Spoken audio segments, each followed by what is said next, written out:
বন্ধুগণ, আমি জয়দেব আর তোমরা দেখছো মিস্টার জয়দেব এনজয় ইউটিউব চ্যানেলে ভিডিও। তো আজকের ভিডিওটি শুরু করা যাক। আগের দুটি ভিডিও যদি না দেখে থাকো তাহলে অবশ্যই গিয়ে আগে ওই দুটি ভিডিও দেখো, তারপরে দেখো এই ভিডিওটি। তো যারা যারা দেখেছো আগের ভিডিওটি তারা এই ভিডিওটি ফুল দেখবে। তো আজকের ভিডিওটি শুরু করা হলো। Let's see. শেষ ভিডিওতে দেখেছিলে এই বেডটার এটার উপরে তিরপল চাপা দেওয়া ছিল।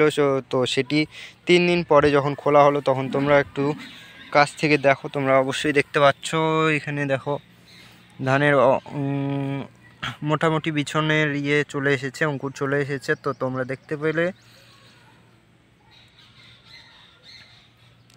এখনও পুরোপুরি আসেনি, তো সেই জন্যে 3 দিন পরে খুলে আবার জল টল দেওয়া হলো।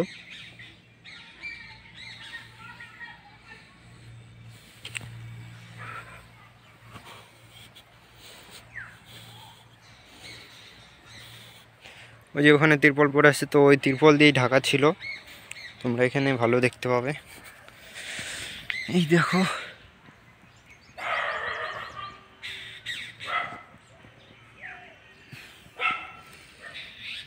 তো এইভাবেই আমরা বিছন তৈরি করে থাকি। এই শীতকালে খুব উপকারী এরকম করে বিছন তৈরি করতে, বেশি সময়ও লাগবে না।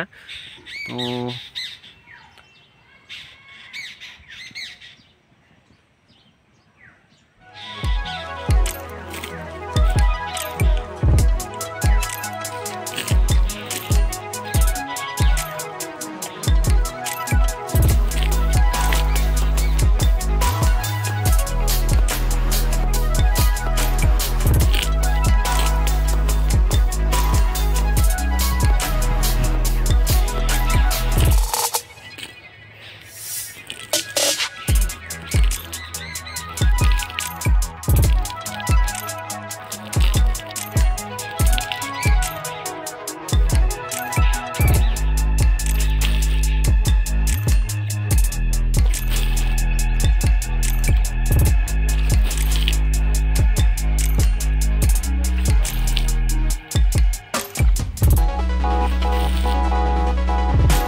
থার্ড এপিসোডের ভিডিও। তো এই ভিডিওটি কেমন লাগলো অবশ্যই কমেন্টে জানাতে পারো। দেখা হচ্ছে পরবর্তী ভিডিওয়। আর এরকম এপিসোড যদি দেখতে চাও তো অবশ্যই like, comment, share and subscribe করবে। আর দেখা হচ্ছে পরবর্তী ভিডিও। ততক্ষণ সকলে ভালো থাকবে। জয় হিন্দ, বন্দে মাতরম, বাই।